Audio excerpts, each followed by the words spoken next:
Bab 971. Oh, jadi kamu memakai sandal jepit hari itu.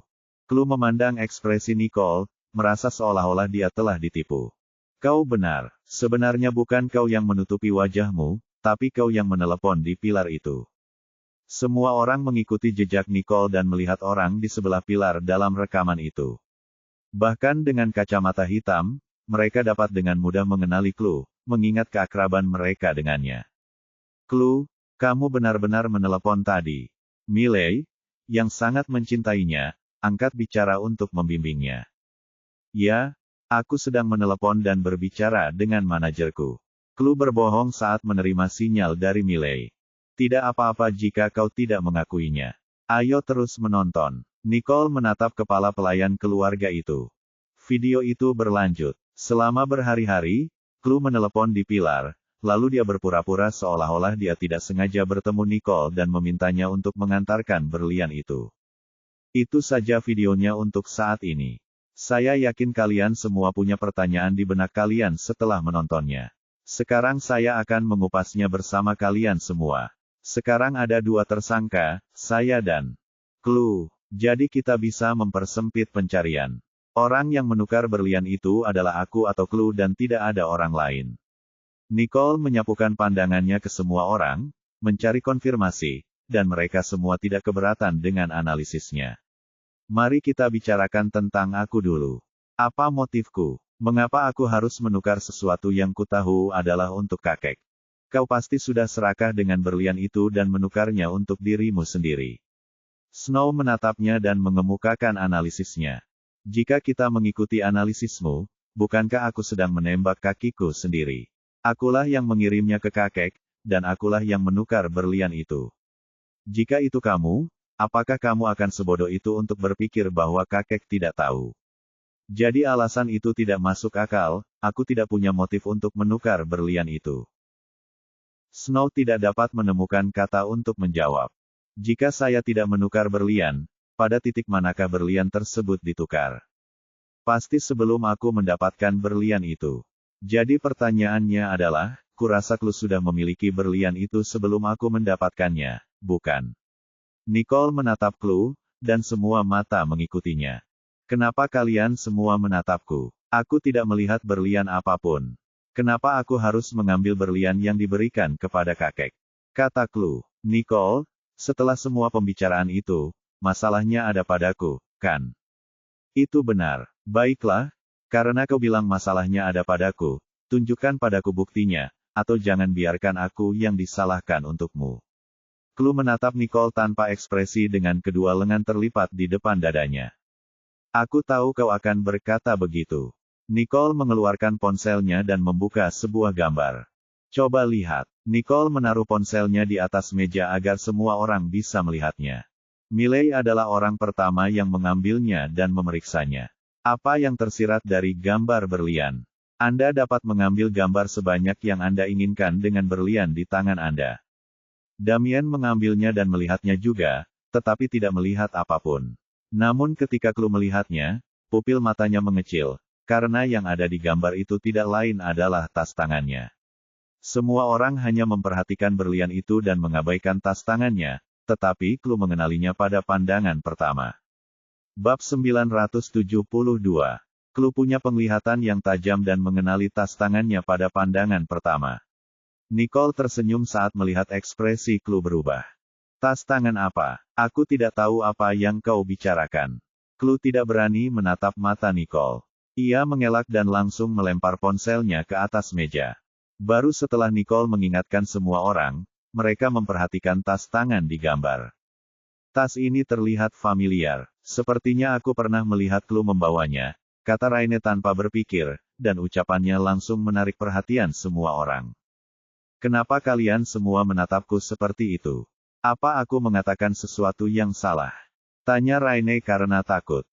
Tidak, kau benar. Bahkan Raine bisa melihatnya. Tidak bisakah Bibi Miley melihatnya? Nicole berbalik dan menunjuk bibi tertuanya. Aku belum melihat Clue membawanya. Suara Miley terdengar seperti rasa bersalah.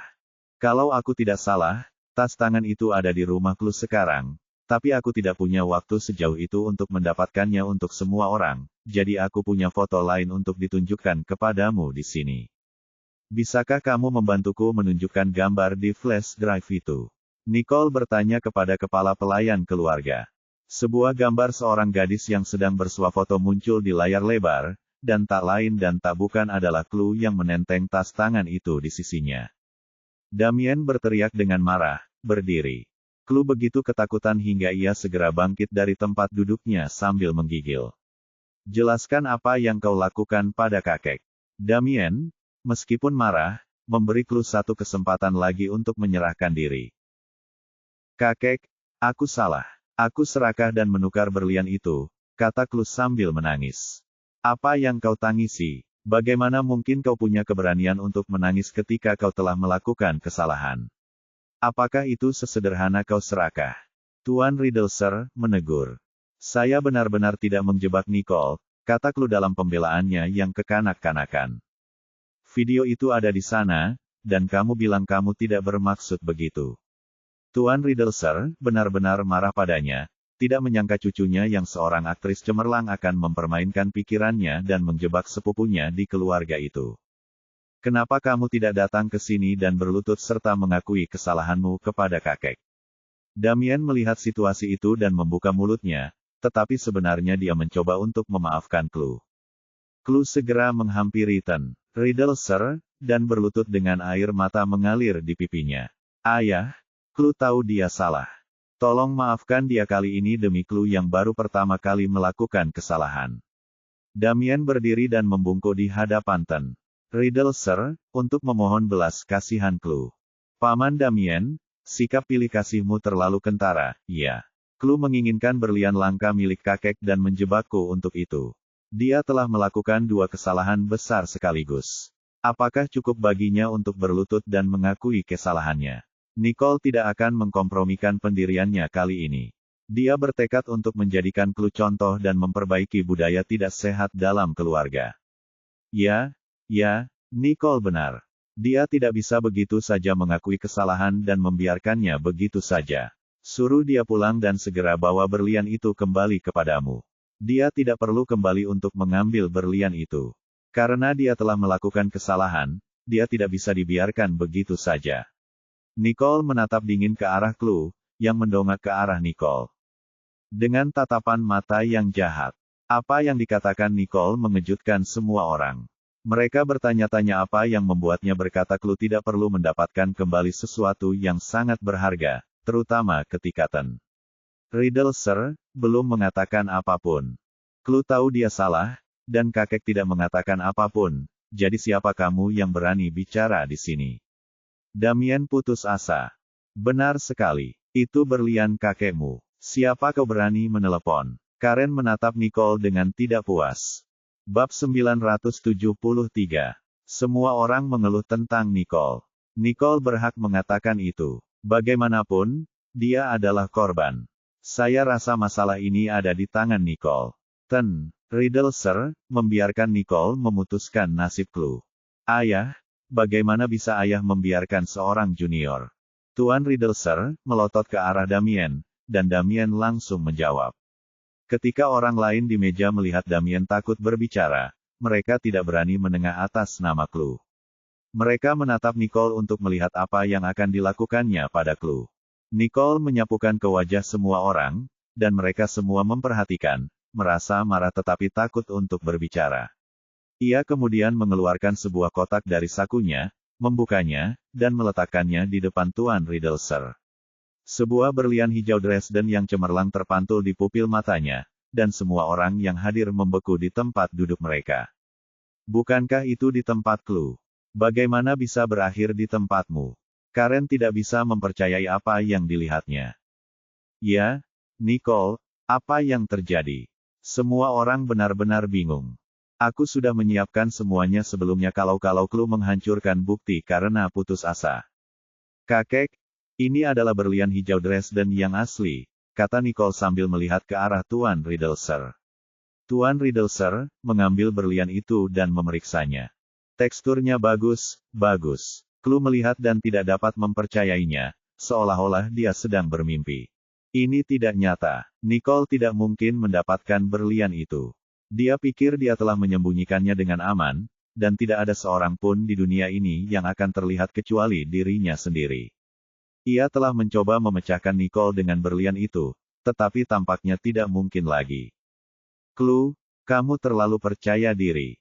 Saat kau mengincarku sebelumnya, aku bisa mengabaikannya demi kakek, tapi tidak kali ini. Kau mengincar kakek sekarang, dan aku tidak bisa mengubahnya lagi. Mata Nicole tajam seolah bisa melihat menembus dada Chloe. Mulai hari ini, Chloe tidak boleh datang ke rumah kakek, dan hak warisnya akan dicabut, Nicole mengumumkan dengan suara datar. Bagaimana ini bisa terjadi? Ayah tidak bisa membiarkan Nicole melakukan apapun yang dia mau. Miley angkat bicara dan memohon atas nama Chloe. Menyetujui pengumuman Nicole sama saja dengan menyingkirkan Chloe dari keluarga Riddle dan akan menjadi lonceng kematian bagi masa depan Chloe di keluarga itu. Iya, ayah. Itu hukuman yang terlalu berat, bukan? Yang lain juga angkat bicara membela Chloe. Lakukan saja apa yang Nicole katakan. Tuan Riddle Sir, benar-benar kecewa dengan Chloe. Tuan Wallace Sir, saya ikut prihatin atas apa yang terjadi hari ini. Saya akan berkunjung lain waktu. Tuan Riddle Sir, meminta maaf kepada Nyonya Wallace Sir, lalu berdiri dan meninggalkan makan malam. Melihat Tuan Riddle Sir sudah pergi, Nicole memandang Nyonya Wallace Sir. Nenek, ayo kita pulang juga. Lalu, tanpa memberikan pandangan kedua kepada yang lain, dia mengusir Nyonya Wallace Sir keluar dari rumah kakeknya, meninggalkan yang lain saling pandang dengan ekspresi bingung. Keesokan harinya, Nicole tiba di bandara. Harvey telah menunggunya, dan ketika melihatnya, ia berdiri dan menyapanya. Aku tahu kau akan ada di sini. Berapa lama lagi sampai boarding? Nicole menerima telepon dari Sean yang mengatakan bahwa dia tidak bisa datang karena ada urusan. Dia telah memutuskan bahwa Nicole adalah orang yang paling tepat untuk pekerjaan itu, itulah sebabnya dia datang ke bandara. Setengah jam lagi. Kamu mau minum apa? Tanya Harvey. Tidak apa-apa. Anda hanya perlu diam saja mulai sekarang. Nicole duduk dan memasang headphone-nya, lalu membaca buku. Harvey melihat respon Nicole dan tercengang. Ia tak punya pilihan selain duduk di sana, diam-diam menatap ponselnya, sesekali matanya melirik Nicole. Tak lama kemudian panggilan naik pesawat berbunyi. Harvey memukul tangannya di depan mata Nicole. Saatnya naik pesawat. Bab 975. Keluar dari hotel, Nicole melambaikan tangan kepada taksi dan masuk ke dalam. Harvey baru saja akan masuk juga, ketika Nicole menghentikannya. Apa yang sedang kamu lakukan? Tentu saja keluar dan jalan-jalan denganmu. Harvey menatapnya dengan ekspresi terkejut. Aku ada urusan. Belanja saja sendiri, kata Nicole sambil menutup pintu mobil tanpa ampun dan menyuruh pengemudinya pergi. Harvey tercengang di tempatnya. Apa-apaan ini? Dia pergi sendiri. Dia segera melambaikan tangan ke arah taksi lain, masuk ke dalam taksi, dan berkata kepada pengemudi, ikuti taksi di depanmu. Setelah taksi melaju beberapa saat, Nicole melihat ada taksi yang mengikutinya dari belakang. Ia tahu itu Harvey dan berkata kepada pengemudi taksi, ubah rencana. Pergi ke kawasan bisnis pusat. Taksi berhenti di jalan perbelanjaan, dan Nicole masuk ke dalam mall. Harvey buru-buru memberi tahu pengemudi untuk berhenti dan kemudian segera keluar dari mobil. Melihat Nicole memasuki mall, dia melihat sekeliling dan mengikutinya. Mengapa membuat pergi ke mall menjadi misteri? Lalu ia mengejar. Karena takut Nicole akan melihatnya, ia hanya bisa mengikutinya dari jauh. Nicole tahu Harvey mengikutinya, jadi dia masuk ke satu toko, keluar, lalu masuk ke toko lain, sambil berjalan acak. Setelah melihat Nicole masuk ke sebuah toko, Harvey menemukan kedai kopi dan membeli kopi untuk dirinya sendiri. Dia hendak menghabiskan kopinya, tetapi Nicole masih belum keluar, jadi dia berjalan hati-hati menuju toko. Sambil melihat sekeliling sejenak tanpa melihat Nicole, dia memanggil seorang asisten toko dan bertanya, kemana perginya wanita berpakaian hitam itu. Menurutku dia sudah pindah ke sisi itu. Harvey pergi untuk memeriksa bagian dalam. Saat dia berjalan dan melihat pintu lain, dia memukul kepalanya dengan tangannya. Dia pasti keluar melalui pintu ini. Dia segera keluar melalui pintu itu untuk mencari Nicole, tetapi mal itu penuh sesak, dan dia tidak dapat menemukannya. Karena frustrasi, Harvey menemukan bangku dan duduk untuk beristirahat. Dia telah kehilangan Nicole setelah mengikutinya sejauh ini. Nicole berjalan keluar mal ke pinggir jalan, naik taksi, dan menuju ke lokasi Carl. Begitu sampai, dia mengetuk pintu beberapa kali dengan kode khusus, dan Carl membuka pintu dari dalam. Nicole langsung masuk. Apakah luka di lenganmu baik-baik saja? Carl khawatir tentang luka tembak Nicole. Sudah lama sembuh. Apa yang kamu lakukan di sini? Tanya Nicole. Salah satu pabrik produksi perusahaan yang menggelar peluncuran produk terakhir ada di sini. Zain meminta saya datang dan menyelidikinya, kata Carl. Perusahaan itu punya pabrik produksi di Lanningbok. Nicole terkejut. Ya, Churley Corporation tidak hanya memiliki pabrik produksi di Lanningbok, tetapi juga di beberapa negara lain. Mereka mendirikan pabrik-pabrik ini secara terpisah karena takut dikendalikan oleh organisasi bawah tanah seperti The Raven. Carl telah melakukan banyak penyelidikan tentang Churley Corporation. Saya tidak tahu itu. Tampaknya orang-orang yang bertanggung jawab atas Churley Corporation mengira bahwa seseorang akan mengincar produk mereka sejak awal. Nicole merasa tertarik. Apakah The Raven telah menyusup ke pabrik produksi di Lanningbok? Tanya Nicole. Belum, tapi pabrik produksi satu negara sudah melawan The Raven. Kabarnya, kedua belah pihak telah menderita banyak korban. Dan sekarang si gagak sudah diam saja selama beberapa waktu. Jangan bicarakan itu. Bagaimana keadaanmu di rumah? Carl menatap Nicole. Kehidupan di rumah masih menyenangkan.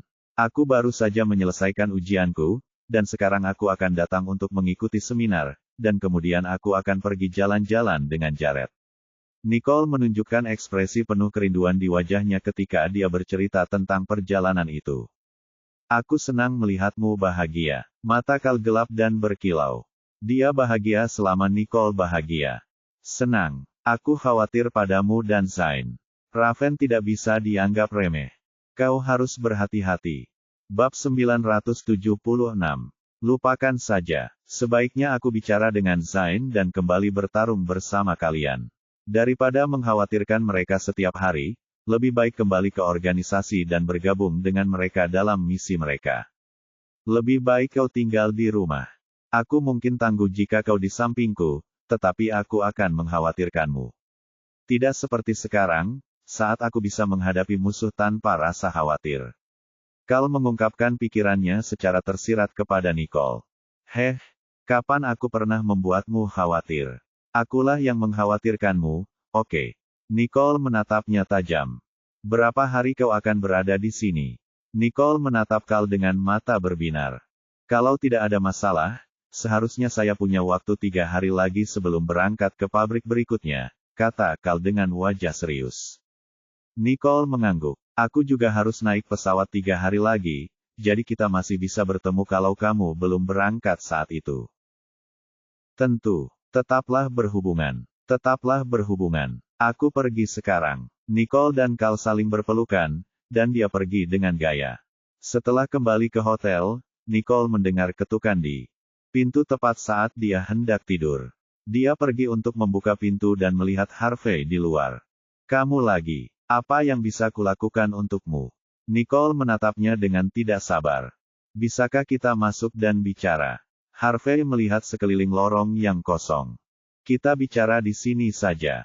Aku harus tidur. Kemana saja kamu saat berada di mal?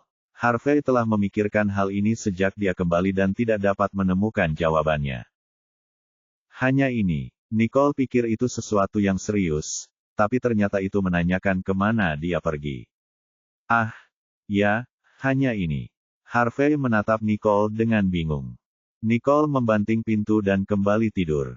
Harvey terkejut, bertanya-tanya mengapa Nicole menutup pintu sebelum dia sempat menyelesaikan kalimatnya. Karena takut ditertawakan, dia menyelinap kembali ke kamarnya. Keesokan harinya, Nicole selesai mencuci piring ketika terdengar ketukan di pintu. Dengan enggan, ia berjalan untuk membukanya. Tepat saat ia hendak mengatakan sesuatu, ia mendapati bahwa yang datang bukanlah Harvey, yang menurutnya menjijikkan. Nona Riddle, saya datang untuk menjemput Anda ke seminar. Pria berjas itulah yang menjemputnya di bandara kemarin. Baiklah, aku akan turun sebentar lagi, kata Nicole sambil menutup pintu, meraih tasnya, dan keluar. Di lantai bawah, Harvey sedang membaca buku. Melihat Nicole mendekat, dia menutup bukunya dan berdiri untuk menyambutnya. Selamat pagi. Selamat pagi. Nicole meliriknya dan langsung menuju mobil tanpa berhenti. Harvey sudah terbiasa dengan cara Nicole memperlakukannya. Dia mengikutinya ke dalam mobil.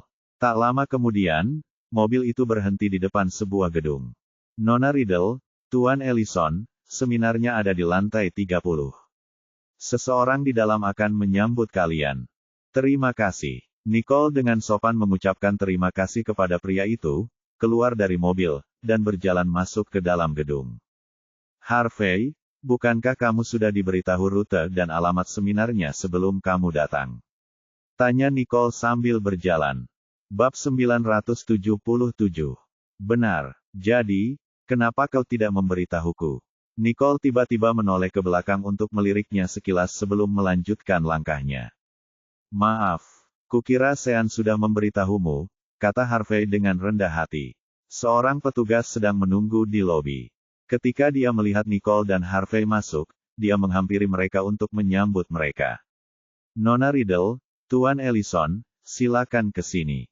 Petugas mengantar Nicole dan Harvey ke ruang pertemuan, yang sudah penuh dengan orang-orang yang sedang mengobrol. Melihat Nicole masuk, Scott menghampirinya untuk menyambutnya. Nona Riddle, apakah Anda beristirahat dengan baik kemarin? Ya, terima kasih, Tuan Harmon, atas keramah tamahannya, kata Nicole dengan sopan. Jangan sebut-sebut. Merupakan kehormatan besar bagi saya untuk mengundang Anda ke seminar ini. Silakan lewat sini. Scott memberi isyarat mengundang dan menuntun Nicole ke kursi tengah. Diam, semuanya. Ini Nona Riddle yang kuceritakan tadi. Scott memperkenalkan Nicole kepada semua orang. Keheningan menyelimuti ruang konferensi saat orang-orang memandang Nicole dan melemparkan pandangan kagum. Nona Riddle tidak hanya cantik, tetapi juga muda dan berbakat. Seorang pria memuji.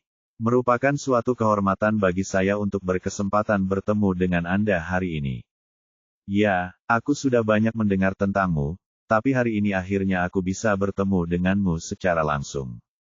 Saat semua orang terus menyanjung Nicole, dia tersenyum canggung sebagai tanggapan, bertanya-tanya apakah orang-orang ini berpura-pura mengagumi atau kemunafikan sejati. Silakan duduk, Nona Riddle. Harvey, yang datang bersama Nicole, duduk di pojok, diabaikan oleh semua orang. Ia melihat Nicole menerima perhatian dari semua orang dengan rasa iri. Setelah basa-basi, Scott mulai bekerja. Seminar hari ini memiliki dua tema. Yang pertama adalah untuk membahas pengembangan proyek mobil terbang berawak, dan yang kedua adalah untuk saling mengenal. Sekarang, semua orang dapat berbicara bebas tentang proyek mobil terbang berawak dan menyampaikan pendapat serta ide mereka. Scott mengakhiri pidatonya dan bersandar di kursinya untuk menonton. Seorang pria berkacamata adalah orang pertama yang memberikan komentar. Saya katakan bahwa mobil terbang berawak memang merupakan arah yang layak. Menurut penelitian kami tentang pasar saat ini, saya pikir dalam 1 atau 2 tahun, transportasi darat tidak akan lagi memuaskan perjalanan orang-orang. Kebutuhan kita, dan mobil terbang berawak merupakan tren yang diperlukan, jadi kita harus membentuk tim penelitian dan pengembangan dan bertujuan untuk memasarkan mobil terbang berawak dalam waktu 2 hingga 3 tahun. Saya setuju dengan Tuan Wyatt. Saat ini, kita menempuh jarak yang sangat dekat hanya untuk terjebak dalam kemacetan, dan waktu terbuang sia-sia di jalan. Bukankah ada pepatah yang mengatakan bahwa waktu adalah kehidupan, dan membuang-buang waktu berarti membuang-buang kehidupan? Ini terlalu mahal. Saya rasa tidak ada seorang pun yang mampu membuang-buang waktu. Seorang pria parubaya mengemukakan pendapatnya dengan serius dan tenang. Saya setuju dengan apa yang mereka berdua katakan. Jalanan sekarang benar-benar macet, tetapi mobil terbang berawak tidak mudah dikembangkan. Mundur selangkah, bahkan jika dikembangkan, mendukung operasi, fasilitas, dan pengawasan juga merupakan masalah.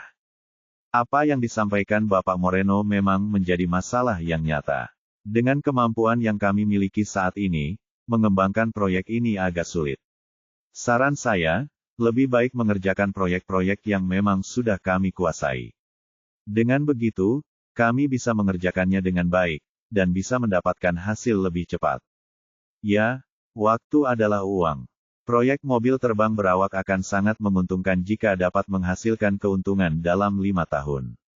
Selama seminar, semua orang membicarakan pendapat dan pandangan mereka. Hanya Nicole yang tetap mendengarkan tanpa berkata apa-apa. Setelah mendengarkan pidato semua orang, Scott menatap Nicole. Apa pendapatmu tentang proyek mobil terbang berawak, Nona Riddle? Kita semua tahu betapa sulitnya saat kita membuat bom atom pertama. Jika kita mengidentifikasi tujuan dan tujuan itu tepat, saya yakin bahwa dengan upaya bersama semua orang, kita dapat menyelesaikan semua masalah satu persatu seiring berjalannya waktu. Mobil terbang berawak juga bukan mimpi. Nicole dengan tenang mengungkapkan pendapatnya. Bab 978. Scott mendengar pidato Nicole dan menyetujuinya.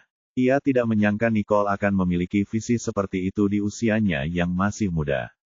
Semuanya, saya rasa Nona Riddle ada benarnya.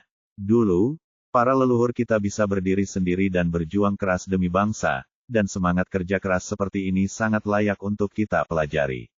Selama kita memiliki ketekunan dan tekad, saya yakin mobil terbang berawak pasti bisa terwujud, dan semua kerja keras itu akan menghasilkan nilai pada saat itu. Jadi, kita tidak perlu khawatir. Scott dengan tenang membuat ringkasan dan pernyataan. Sekarang kita memilih dengan mengangkat tangan. Jika mayoritas mendukung, kita akan memulai proyek mobil terbang berawak, dan sebaliknya, membatalkannya. Scott memimpin dan mengangkat tangannya. Karena dia telah mengangkat tangannya, orang-orang dari perusahaan yang tidak sebesar dia saling memandang dan juga mengangkat tangan. Hasilnya, mayoritas mendukung. Saya nyatakan bahwa proyek mobil terbang berawak telah disetujui. Selanjutnya, saya akan membentuk tim R&D, dan proyek tersebut akan diluncurkan secara resmi dalam waktu 1 bulan. Semua orang bertepuk tangan, dan seminar berlanjut ke agenda berikutnya. Orang-orang mulai berjejaring dalam kelompok yang terdiri dari 3 atau 5 orang. Nicole tidak ingin bergabung dengan mereka. Jadi Harvey datang. Tidakkah kamu ingin pergi ke sana dan bertukar pikiran?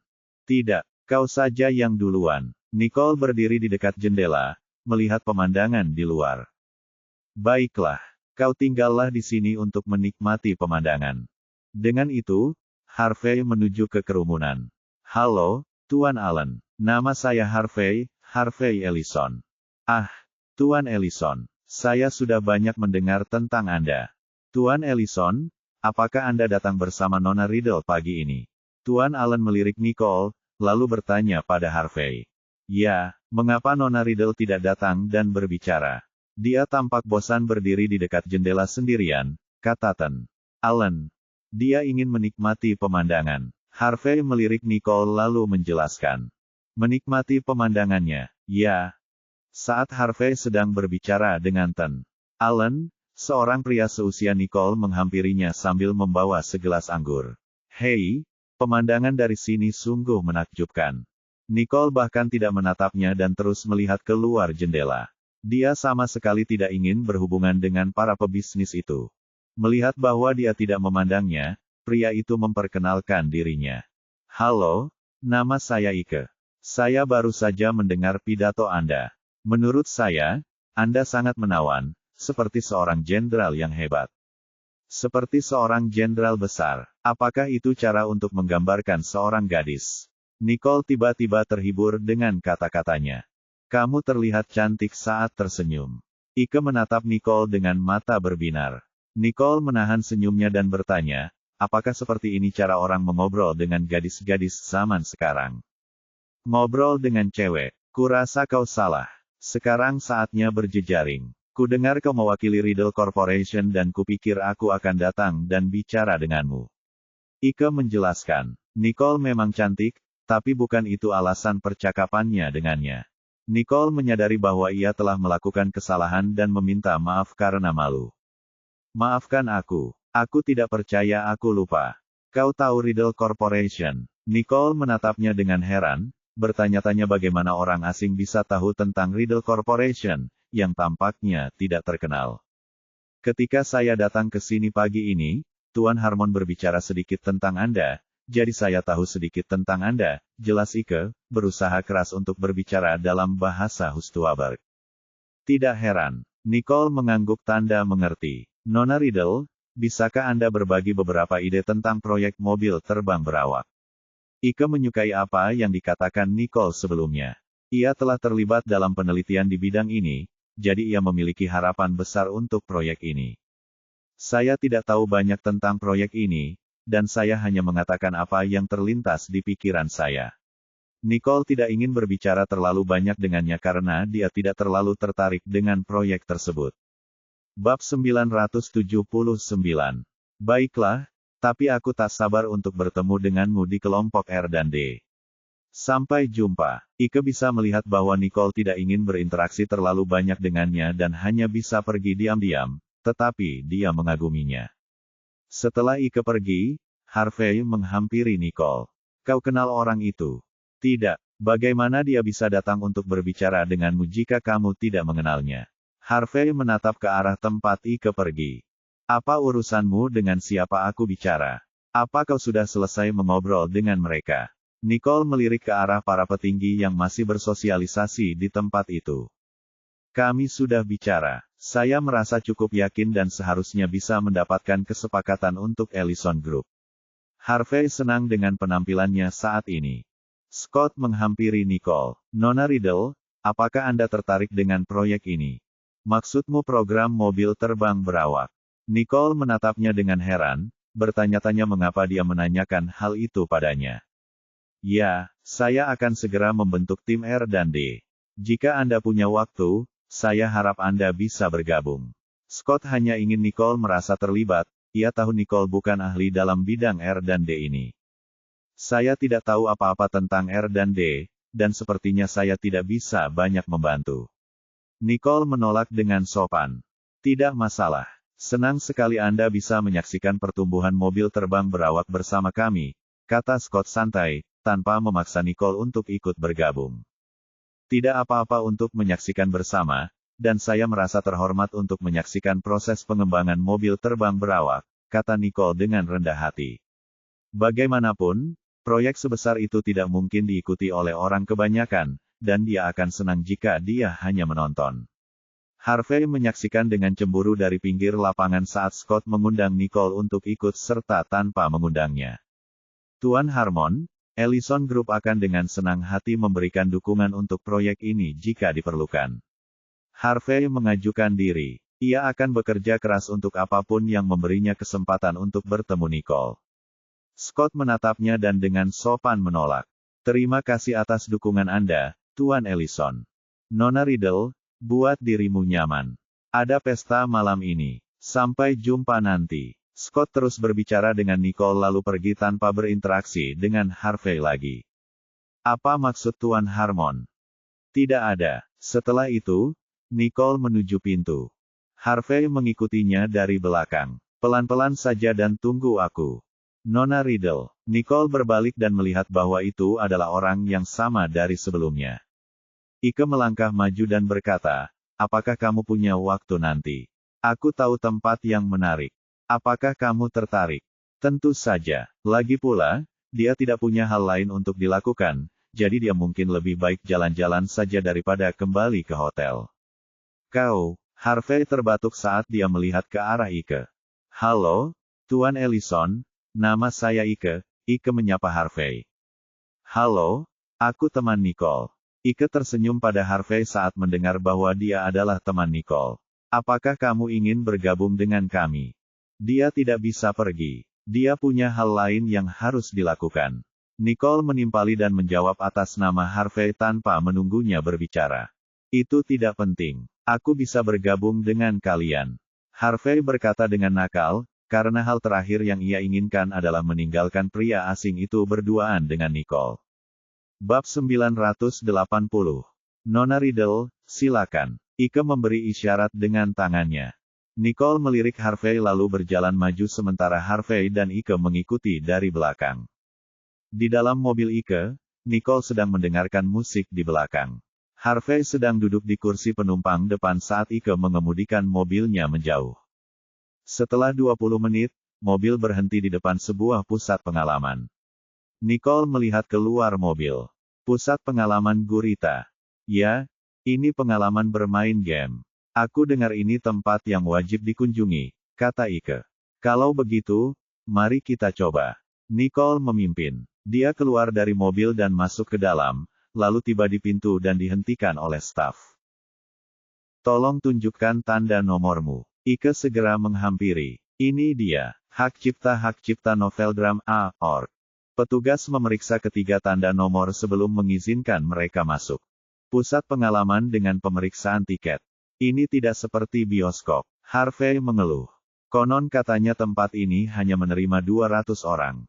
Pengunjung per hari, jadi pendaftaran hanya berdasarkan nomor. Siapapun yang datang terlambat harus menunggu sampai besok, dan tiket tidak dijual di muka, tetapi dijual di loket, jelas Ike kepada Harvey. Oh, aku tidak tahu itu. Harvey mengerti setelah mendengar penjelasan Ike. Kalian bertiga bersama. Seorang wanita muda berambut pirang dan bermata biru menghampiri mereka. Ya, kata Ike. Apakah kalian bertiga mengalaminya bersama? Ike melirik Nicole seolah menanyakan pendapatnya. Ya, jawab Nicole. Silakan lewat sini. Wanita pirang itu menuntun mereka ke dalam. Setelah melewati pintu ini di depan kalian, permainan resmi dimulai. Bagaimana caramu memainkan permainan ini? Harvey bertanya kepada wanita muda itu, yang hanya tersenyum manis, tanpa berkata apa-apa. Apa maksudnya? Bagaimana kita melakukannya? Harvey menatap Nicole dengan ekspresi bingung. Karena ini adalah pusat pengalaman, tentu saja kita harus mengalaminya sendiri. Memberitahumu secara langsung akan menggagalkan tujuannya. Jika kau takut, tinggallah. Ayo pergi, kata Nicole, lalu melihat ke arah Ike. Keduanya mendorong pintu hingga terbuka. Tidak mungkin Harvey akan biarkan mereka menghabiskan waktu sendirian. Jadi dia bergegas mengejar mereka. Itu dilemparkan kembali ke dalam, dan cahaya redup hanya cukup untuk menerangi tanda arah. Nicole memimpin jalan. Lampu menyala tiba-tiba saat ruang 4 dimensi muncul di depan mereka. Pemain harus menemukan yang asli sebelum jam berdentang untuk melewati level. Saat lampu menyala, waktu dimulai saat kompas waktu raksasa berdetak di atas kepala. Sepertinya ini permainan waktu plus ruang. Apakah ini untuk kita merasakan waktu yang berlalu begitu cepat? Gumam Nicole. Ada banyak jalan satu arah di sini, jadi kita harus memilih dengan hati-hati, atau kita mungkin akan terjebak di dalam, Nicole menjelaskan kepada mereka berdua. Jadi, bagaimana kita bisa melewatinya?